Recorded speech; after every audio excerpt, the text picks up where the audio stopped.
Cristo falou. Segunda parte. Cada pessoa sabe muito bem que é incapaz, após semanas ou meses, de relatar fielmente aquilo que vivenciou anteriormente e o que ouviu. Nunca consegue repeti-lo textualmente com absoluta exatidão. E quando são 2, 3, 4 ou 10 pessoas que ouviram ou enxergaram simultaneamente a mesma coisa, receber-se-ão então outras tantas diversidades nas descrições. Desse fato ninguém mais tem dúvida hoje em dia. Aí, finalmente se evidencia, portanto, que com esse reconhecimento havereis de tirar conclusões retrospectivas. Conclusões que são categóricas, intocáveis. Pois também não foi diferente na época terrena do Filho de Deus. Vides isso bem nitidamente nos evangelistas. Seus relatos trazem inúmeras vezes esse cunho, visivelmente. Quando Pedro, por exemplo, como primeiro dos discípulos, expressou seu reconhecimento perante o Filho de Deus. Tu és Cristo, o Filho de Deus vivo. Essas significativas palavras e também a resposta de Cristo, os evangelistas as retransmitem, mas não de maneira absolutamente uniforme. Mateus menciona que o Filho de Deus, a seguir, outorgou simbolicamente a Pedro uma chave para o reino do céu e que o tornou num rochedo para uma comunidade em formação, ao passo que os outros evangelistas consideram a resposta de Cristo mais genérica, o que é mais certo. Pedro foi apenas o primeiro a expressar textualmente essa convicção. E acontecimentos de tal ordem não permanecem como meras palavras, pelo contrário, transformam-se logo em atos na criação. Tomam forma imediatamente na matéria fina. A convicção sincera que Pedro, com isso, ancorou na matéria, mediante suas palavras e a sua confissão, tornaram-se no mesmo instante num rochedo de matéria fina, o qual permaneceu como pedra fundamental para a construção de uma comunidade posterior. Para todos aqueles que, com idêntica, sincera e singela convicção, pudessem tornar-se capazes de crer no Filho de Deus. E com isso, Pedro tinha também nas mãos a chave para o paraíso, pois essa convicção de que Jesus é o Filho de Deus traz consigo, evidentemente, o anseio de viver segundo a sua palavra. Isso, porém, é para cada ser humano simultaneamente a chave para o reino do céu. Essa confissão é a chave, pressuposto que que assim se confesse assimile em si a palavra de Deus sem desfiguração, a compreenda direito e viva segundo ela. Cristo conhecia esse processo consentâneo com as leis da criação, que se realizou na matéria fina com as palavras convictas de Pedro, e relatou-o explicativamente para os discípulos. A conformidade da lei dos acontecimentos de matéria fina é também conhecida pelos leitores da minha Mensagem do Graal. Pedro, portanto, somente por ter sido o primeiro a intuir e proferir sua confissão, foi também o primeiro a receber a chave do paraíso. E a quem a ele mais tarde pôde transmitir essa mesma convicção na terra, a esse ele também abriu sempre com isso o reino do céu. Mas para os que não queriam compartilhar de sua convicção, a esses tinha que ficar fechado. Tudo isso é um fenômeno inteiramente natural e automático, claro e simples, e não está ligado a Pedro, nem depende dele.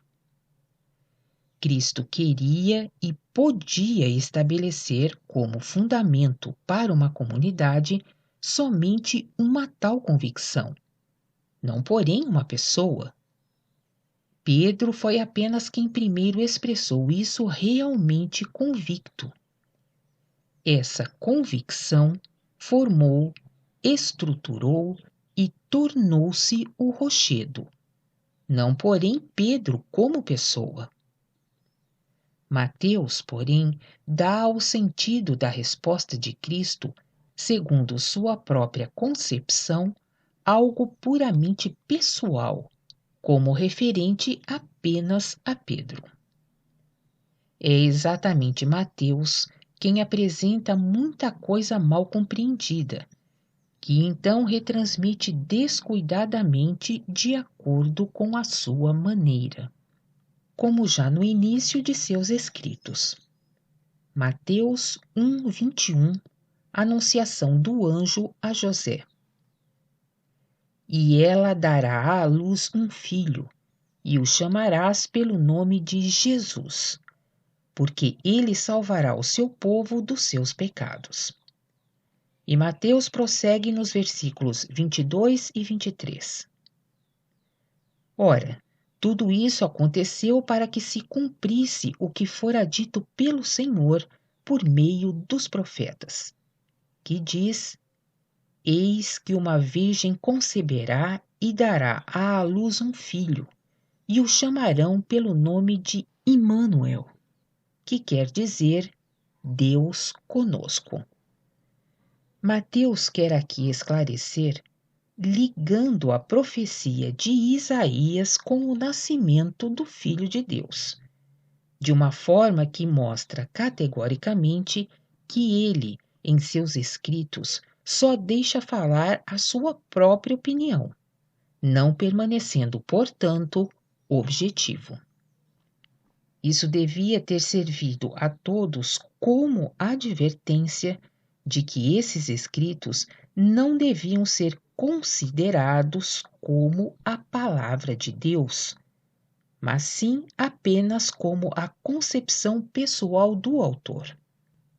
Mateus não vê sequer, por exemplo, a diferença entre a anunciação através de Isaías, que ele próprio cita, e a do anjo, mas sim mistura ambas com ingenuidade pueril, porque ele assim imagina, totalmente despreocupado se está certo.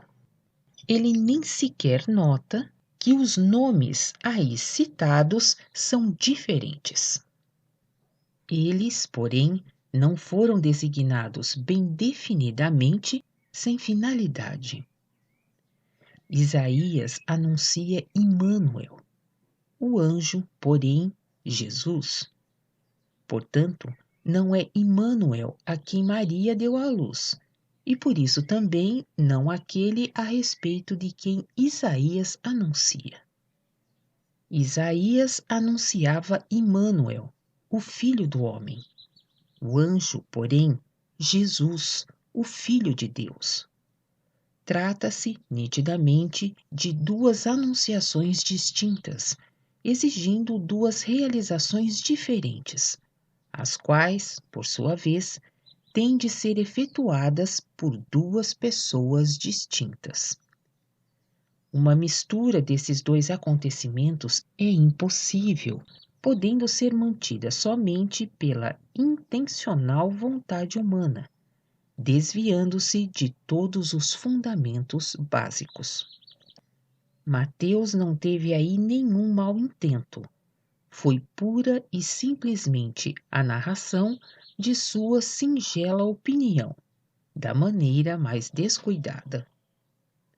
Que ele as misturasse pôde acontecer-lhe facilmente, uma vez que outrora, Mais do que hoje, esperava-se pela realização das profecias de velhos profetas, e vivia-se nisso ansiosamente. Ele não pressentia que infortúnio e equívocos ainda maiores surgiriam disso. Sobre a realização da anunciação de Immanuel, nada mais preciso dizer aqui, visto já ter falado várias vezes sobre isso na mensagem do Graal detalhadamente. O equívoco existia, portanto, no tempo terreno de Jesus, exatamente como agora. Ele próprio, pois, queixava-se tantas vezes de que seus discípulos não o compreendiam, não podiam compreender. Pensais que isso ficou diferente quando ele não mais estava entre eles? O Espírito veio mais tarde sobre eles. Afirmam a tal respeito muitas pessoas que pouco ou nada pensam. Mas o Espírito não transformou concomitantemente as falhas do cérebro. Mas pensar assim, os fracos consideram pecado, ao passo que isso é somente uma desculpa para sua preguiça de espírito, que assim julgam poder atenuar. Em breve, porém, despertareis da mornidão de tais pensamentos. Quando, porém, o Filho do Homem vier, declarou Cristo, advertindo, ameaçando. Lembrai disso quando chegar a hora da anunciação, na qual o Senhor mesmo revelar que enviou à terra o Filho do Homem. Lembrai que Cristo, com isso, ameaçou toda a humanidade espiritualmente preguiçosa. Quando ele disse outrora ao jovem rico que devia dar de presente todos os seus bens e haveres, isso foi necessário apenas para aquele, pois ele perguntara: que devo eu fazer? E Cristo deu a resposta para ele. Não se destinava, nesse sentido, para a humanidade toda. O conselho só podia ser útil ao jovem rico, pessoalmente. E ele era fraco demais dentro de si para erguer-se interiormente no conforto de sua riqueza. Por isso, a riqueza era para ele um impedimento para a ascensão de seu espírito. O melhor conselho que por isso podia lhe advir de Cristo era naturalmente aquele que eliminava todos os estorvos. Naquele caso, pois, a riqueza, que induzia o jovem ao comodismo. Contudo, somente por isso, não porque uma pessoa não deva ter riquezas. A pessoa que não acumula inutilmente suas riquezas para com elas granjear prazeres para si própria, mas as utiliza de modo acertado e as aplica no sentido certo, transformando-as em bênçãos de muitos, é muito mais valiosa e mais elevada do que aquela que dá de presente todas elas. É muito maior e beneficia a criação. Tal homem consegue, mediante sua riqueza, dar trabalho a milhares durante toda a existência terrena, e lhes proporciona, assim, a consciência do sustento pelo próprio ganho, o que atua fortalecendo e beneficiando sobre o espírito e sobre o corpo. Só que aí deve permanecer, como algo evidente, uma disposição certa entre trabalho e repouso, bem como deve ser dada a recompensa correta a cada trabalho prestado, devendo prevalecer aí um equilíbrio severamente justo. Isso mantém movimento na criação, que é indispensável ao saneamento e à harmonia.